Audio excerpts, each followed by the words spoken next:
ನಟ ದರ್ಶನ್ ಅವರು ಸದ್ಯ ಫ್ಯಾಮಿಲಿ ಜೊತೆ ಖುಷಿಯಾಗಿದ್ದಾರೆ. ಇತ್ತ ಪವಿತ್ರ ಗೌಡ ದಿನಕ್ಕೊಂದು ಸ್ಟೋರಿ ಹಾಕುತ್ತಾ ದರ್ಶನ್ ಮರಳಿ ಬರುತ್ತಾರಾ ಅಂತ ಕಾದು ಕುಳಿತಿದ್ದಾರೆ. ಆದರೆ ದರ್ಶನ್ ಅವರು ಮಾತ್ರ ಮಗ ಪತ್ನಿಯನ್ನ ಬಿಟ್ಟು ಎಲ್ಲೂ ಹೋಗಲ್ಲ ಎನ್ನುವಂತೆ ಫಾರ್ಮ್ ಹೌಸ್ ಸೇರಿಕೊಂಡಿದ್ದಾರೆ. ನಟ ದರ್ಶನ್ ಅವರಂತೆ ಪುತ್ರ ವಿನೀಶ್ಗೆ ಪ್ರಾಣಿಗಳ ಮೇಲೆ ಪ್ರೀತಿ ಇದೆ. ಅಪ್ಪನಂತೆ ಕುದುರೆ ಸವಾರಿ ಮಾಡಿದ್ದಾರೆ ವಿನೀಶ್.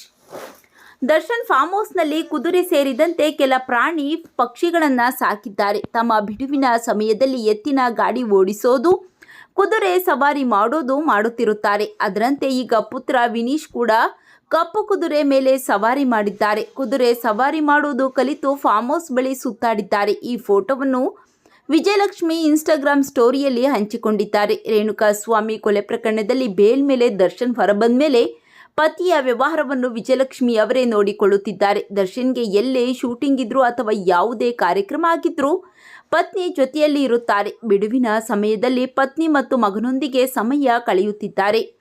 ಇದು ಫ್ಯಾನ್ಸ್ಗೆ ಖುಷಿ ಕೊಟ್ಟಿದೆ. ಈ ಜೋಡಿ ಮೇಲೆ ಯಾರ ಕೆಟ್ಟ ದೃಷ್ಟಿ ಬೀಳದಿರಲಿ ಎಂದು ಅಭಿಮಾನಿಗಳು ಹಾರೈಸುತ್ತಿದ್ದಾರೆ. ಇದೆಲ್ಲದರ ನಡುವೆ ದರ್ಶನ್ ಅವರಿಗೆ ವಿದೇಶಕ್ಕೆ ಹೋಗಲು ಕೋರ್ಟ್ ಅನುಮತಿ ನೀಡಿದ್ದು ವಿಜಯಲಕ್ಷ್ಮಿ ಹಾಗೂ ದರ್ಶನ್ ಸಿಕ್ಕಾಬಟ್ಟೆ ಖುಷಿಯಾಗಿದ್ದಾರೆ. ನಟ ದರ್ಶನ್ ಅವರ ಬಗ್ಗೆ ನಿಮ್ಮ ಅನಿಸಿಕೆಗಳನ್ನು ಕಾಮೆಂಟ್ ಮಾಡಿ ತಿಳಿಸಿ.